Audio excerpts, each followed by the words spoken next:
Chairman Ratan Tata अब नहीं रहे इस दुनिया में। उनका 86 साल की उम्र में निधन हो गया। रतन टाटा ने बुधवार रात मुंबई के ब्रीच कैंडी अस्पताल में आखिरी सांस ली। यहां उन्हें कुछ दिन पहले ही कुछ स्वास्थ्य संबंधी दिक्कतों की वजह से भर्ती कराया गया था। बीते बुधवार रात ही उनके पार्थिव शरीर को अस्पताल से घर लाया गया। अंतिम दर्शन के लिए उनके पार्थिव शरीर को मुंबई के national centre for performing arts hall में रखा गया है। यहाँ 10 बजे से 4 बजे तक लोग अंतिम दर्शन के लिए आ सकते हैं, उनका अंतिम दर्शन करेंगे। रतन टाटा के निधन पर महाराष्ट्र में एक दिन के राजकीय शोक की घोषणा की गई है। सभी सरकारी इमारतों पर लगे राष्ट्रीय ध्वज को आधा झुका दिया जाएगा। राजकीय सम्मान के साथ उनका अंतिम संस्कार होगा। केंद्रीय गृह मंत्री अमित शाह भारत सरकार की ओर से रतन टाटा के अंतिम संस्कार में शामिल होंगे। पीएम मोदी, गृह मंत्री अमित शाह, रक्षा मंत्री राजनाथ सिंह ने रतन टाटा के निधन पर दुख व्यक्त किया है। इसके साथ ही आपको बता दें कि राहुल गांधी की तरफ से भी शोक व्यक्त किया गया है। सोशल मीडिया एक्स पर पोस्ट करते हुए शोक व्यक्त किया है। प्रधानमंत्री नरेंद्र मोदी ने बाकायदा उनके साथ की तस्वीर जो है वो सोशल मीडिया पर शेयर की है और अब ये लाइव तस्वीरें आनी शुरू हो गई हैं जो हम आपको दिखा रहे हैं। इस वक्त जो टीवी स्क्रीन पर आप तस्वीर देख रहे हैं, ये अंतिम दर्शन की तस्वीर अब आनी शुरू हो गई है। तो ये दुख की घड़ी है निश्चित तौर पर, चूंकि रतन टाटा के निधन से शोक की लहर है। देखिए उनका जो पार्थिव शरीर है वो अब लाया गया है अंतिम दर्शन के लिए। इस वक्त ये लाइव तस्वीरें आप देख पा रहे हैं अपने टीवी स्क्रीन पर। उनके पार्थिव शरीर को निकाला जा रहा है अंतिम दर्शन के लिए और शाम 4 बजे तक अंतिम दर्शन के लिए लोग पहुंचेंगे। तो ऐसे में ये तस्वीरें आप तक पहुंचा रहे हैं। रतन टाटा के पार्थिव शरीर को अंतिम दर्शन के लिए कोलाबा स्थित उनके आवास पर एनसीपीए ग्राउंड लाया गया है। ये तस्वीरें आपको दिखा रहे हैं। राजकीय सम्मान के साथ उनका अंतिम विदाई जो है की जाएगी, अंतिम संस्कार उनका किया जाएगा। शिवसेना ने दिवंगत उद्योगपति रतन टाटा के लिए भारत रत्न की मांग की है। पार्टी नेता राहुल कनाल ने मुख्यमंत्री एकनाथ शिंदे को चिट्ठी लिखकर भारत रत्न के लिए रतन टाटा का नाम केंद्र सरकार को भेजने के लिए आग्रह किया है। इसके साथ ही तमाम जो दिग्गज उनके ये तस्वीर देखिए, इस वक्त इन तस्वीरों में किस तरह से तिरंगे में लिपटे हुए रतन टाटा। अब उनके अंतिम दर्शन के लिए तमाम जो दिग्गज हैं वो पहुंचने शुरू हो गए हैं। तिरंगे को हटाया जा रहा है। अंतिम दर्शन के लिए उनके पार्थिव शरीर को एनसीपीए ग्राउंड में रखा गया है और इस वक्त लोगों की जो आंखें हैं वो नम हैं। तो ये तस्वीरें आपको दिखा रही हैं। 86 साल की उम्र में अंतिम सांस ली है रतन टाटा ने। रतन टाटा इंडस्ट्री को एक मुकाम तक पहुंचाने में काफ़ी बड़ा जो है योगदान रहा है। तो टाटा सन्स को एक नए मुकाम तक पहुंचाने के लिए रतन टाटा की जो भूमिकाएं हैं वो हमेशा याद की जाएंगी। और इस वक्त रतन टाटा के पार्थिव शरीर को अंतिम दर्शन के लिए कोलाबा स्थित उनके आवास पर एनसीपीए ग्राउंड लाया गया है, जिसकी तस्वीरें हम आपको दिखा रहे हैं। प्रमुख उद्योगपति और टाटा सन्स के पूर्व चेयरमैन पद्म विभूषण रतन टाटा के निधन से इस वक्त लोगों की आंखें नम हैं। अपनी दूरदर्शिता, सहजता और सादगी भरे जीवन के लिए उन्हें जाना जाता है और उन्होंने बहुतों को प्रेरित किया है। उन्होंने अपने कार्यों से देश की अर्थव्यवस्था में अपना सराहनीय योगदान भी दिया है। ऐसे में रतन टाटा के जाने से अपूर्णीय क्षति इसे माना जा रहा है। फिलहाल राष्ट्रीय सम्मान के साथ उनका अंतिम संस्कार होगा, लेकिन इस वक्त अंतिम विदाई, अंतिम दर्शन के लिए जो है लोग पहुंच रहे हैं। तो सचिन तेंदुलकर समेत तमाम दिग्गज इस वक्त पहुंचे हुए हैं और अभी रतन टाटा के पार्थिव शरीर को लाया गया है। धीरे धीरे करके जो तमाम दिग्गज इस वक्त पहुंचे हुए हैं एनसीपीए ग्राउंड, वो धीरे धीरे करके एक एक करके रतन टाटा का अंतिम दर्शन करेंगे। तो मशहूर उद्योगपति रतन टाटा को आज अंतिम विदाई दी जाएगी। कोलाबा में उनके आवास के बाहर सुरक्षा के पुख्ता इंतजाम किए गए हैं। उनका पार्थिव शरीर एनसीपीए लाया गया है, जहां लोग उनके अंतिम दर्शन कर सकेंगे। तो ये मुंबई से लाइव तस्वीरें आपको दिखा रहे हैं। रतन टाटा के अंतिम दर्शन की तैयारियां पूरी कर ली गई हैं। पार्थिव शरीर को एनसीपीए ग्राउंड लाया गया है। मरीन ड्राइव रोड को पूरी तरह से बंद कर दिया गया है।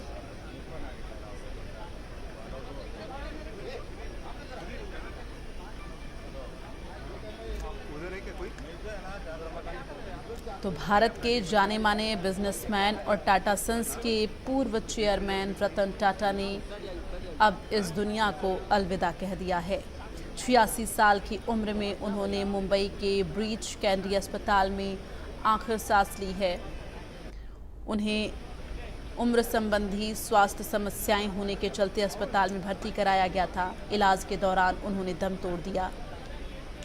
आपको बता दें कि 28 दिसंबर 1937 को पारसी फैमिली में रतन टाटा का जन्म हुआ था। लोगों के प्रेरणादायक रहा है उनकी जो जीवन शैली रही है, उनका जो जीवन रहा है लोगों के लिए प्रेरणादायक रहा है। और ऐसे कई उदाहरण मौजूद हैं। उन्होंने अपनी ही कंपनी के कर्मचारी बनकर काम किया है। तो ऐसी कई उनकी जो है लोकप्रियता लोगों में प्रचलित है। उन्होंने अपनी ही कंपनी में कर्मचारी बनकर काम किया, तो दूसरी ओर अपने कारोबार से होने वाली आमदनी का 60% से ज़्यादा हिस्सा दान करके देश के सबसे बड़े दानवीरों में उनका नाम शुमार रहा है। और यही नहीं, उन्होंने अपनी काबिलियत के दम पर जिसे भी छुआ सोना बना दिया और कई लोगों की किस्मत भी बदल डाली है। तो इस वक्त ये तस्वीरें आप देख रहे हैं, रतन टाटा की वो तस्वीर आप देख रहे हैं, जिसे देखने के बाद हर किसी की आंखें इस वक्त नम हैं। लोग अंतिम दर्शन के लिए पहुंच रहे हैं और अंतिम दर्शन के लिए इस वक्त लोगों का जो जमावड़ा है वो उनके आवास पर एनसीपीए ग्राउंड में जो है देखा जा रहा है। दिवंगत रतन टाटा का जन्म 28 दिसंबर 1937 को हुआ था और 9 अक्टूबर 2024 में उन्होंने इस दुनिया को अलविदा कह दिया है। उनका बचपन बहुत अच्छा नहीं बीता। बचपन में ही 1948 में उनके माता पिता अलग हो गए थे। इसके बाद रतन टाटा का पालन पोषण उनकी दादी नवाजबाई ने किया था। शुरुआती शिक्षा के बाद रतन टाटा हायर एजुकेशन के लिए अमेरिका के कॉर्नेल यूनिवर्सिटी गए। वहां से बीआर की डिग्री प्राप्त की। पढ़ाई पूरी कर भारत लौटने पर उन्होंने करीब 2 साल तक लॉस एंजलिस में जोन्स और एमंस के साथ कुछ समय के लिए नौकरी भी की थी। 1962 के अंत में दादी नवाजबाई टाटा की तबीयत खराब होने के चलते वो नौकरी छोड़कर भारत वापस लौट आए थे। और इस तरह से रतन टाटा ने कभी शादी नहीं की, लेकिन ऐसा नहीं है कि उन्हें कभी किसी से प्यार नहीं हुआ। एक इंटरव्यू के दौरान रतन टाटा ने अपने जीवन के बारे में बहुत कुछ बताया भी था, अपनी लाइफ के बारे में, लव लाइफ के बारे में उन्होंने बताया था। लेकिन आज सबको अलविदा कहते हुए इस वक्त लोग उनके अंतिम दर्शन के लिए पहुंच रहे हैं। राजकीय सम्मान के साथ उनका अंतिम संस्कार किया जाएगा।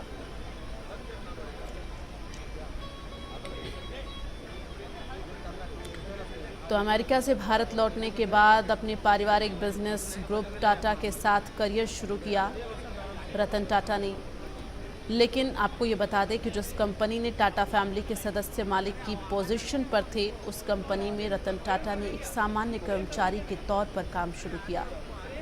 इस दौरान उन्होंने टाटा स्टील के प्लांट में चूना पत्थर को भट्टियों में डालने जैसे काम भी किए और बिजनेस की बारीकियों को सीखा था। टाटा स्टील में काम करने के बाद साल 1991 में उन्होंने टाटा ग्रुप की कमान थामी और फिर शुरू हो गया टाटा की कंपनियों की बुलंदियों पर पहुंचने का सिलसिला। उन्होंने कारोबार विस्तार पर पूरा फोकस करना शुरू कर दिया। टाटा समूह की बागडोर संभालने के बाद उन्होंने वैश्विक विस्तार किया और Tata T, Tata Motors, Tata steel जैसी कंपनियों को अंतर्राष्ट्रीय मंच पर पहुंचाया और आज इन कंपनियों का कारोबार बहुत बड़ा हो चुका है और ये कंपनियां लाखों लोगों को रोजगार मुहैया करा रही हैं। ऐसे थे रतन टाटा।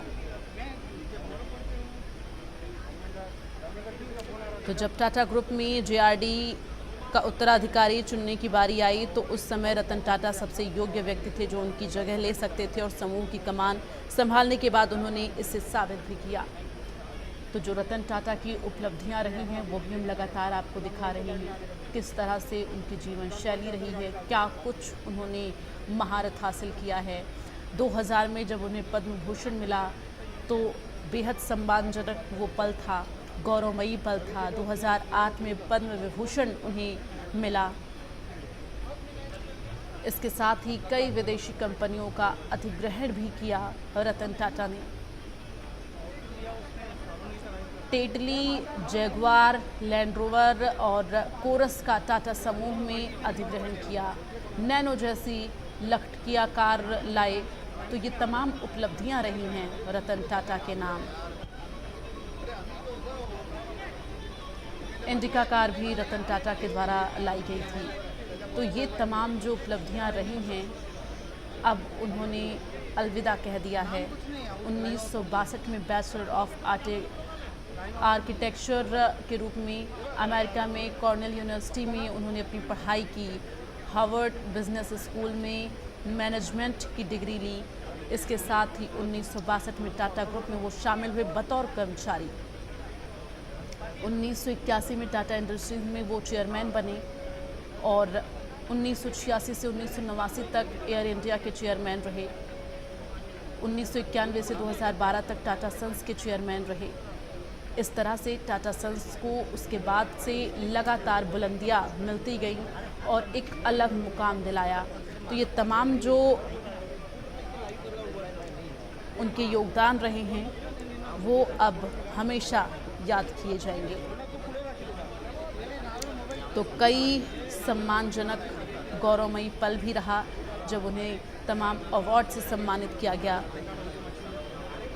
रतन टाटा जीवन भर अकेले रहे और उन्होंने शादी नहीं की, लेकिन अकेलेपन का दर्द उन्हें हमेशा होता था। साल 2022 में बुजुर्गों की सेवा के लिए एक स्टार्टअप गुड फेलोज में आपको बता दें इन्वेस्टमेंट का ऐलान करते हुए उनका ये दर्द जो है दुनिया के सामने आया था जब उन्होंने स्टार्टअप गुड फेलोज में इन्वेस्टमेंट किया था। उन्होंने कहा था कि आप नहीं जानते कि अकेले रहना कैसा होता है। जब तक आप अकेले समय बिताने के लिए मजबूर नहीं होते तब तक एहसास नहीं होगा। जब तक आप वास्तव में बूढ़े नहीं हो जाते तब तक किसी को भी बूढ़े होने का मन बिल्कुल भी नहीं करता।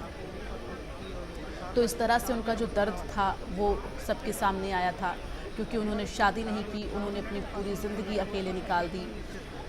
जब उनकी दादी का निधन हुआ उसके बाद से रतन टाटा बिल्कुल अकेले रहे, चूँकि माँ बाप पहले ही अकेले हो चुके थे और उनकी दादी ने उनका पालन पोषण किया था। लेकिन जब दादी का निधन हुआ उसके बाद से रतन टाटा बिल्कुल अकेले रह गए और उन्होंने अपनी पूरी ज़िंदगी करियर बनाने में और तमाम ये जो महारत हासिल हुई है रतन टाटा को, इन सब पे उन्होंने फोकस करना शुरू कर दिया। रतन टाटा ने एक ऐसा सपना देखा था जिसे पूरा करना शायद हर किसी के बस की बात नहीं होती, लेकिन रतन टाटा ने उन सभी सपनों को पूरा कर दिखाया। देश की पहली लखटकिया कार टाटा नैनो के बारे में भारत ने आम आदमी को एक लाख में कार खरीदने का मौका रतन टाटा ने ही दिया था।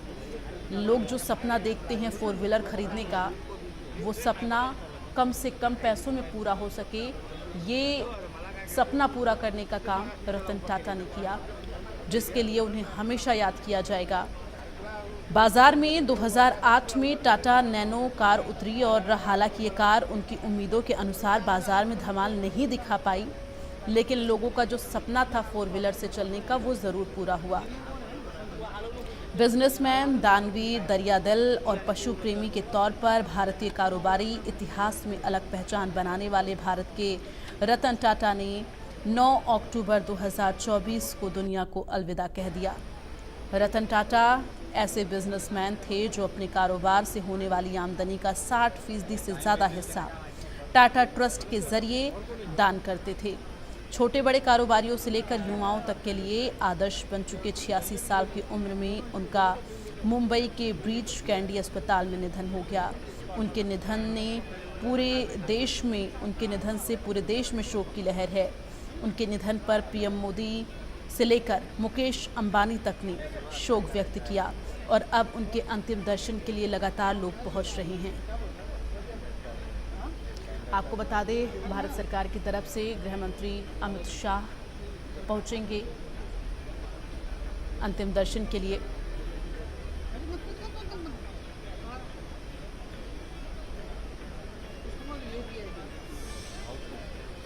डाउनटाउन में दिया जाता है।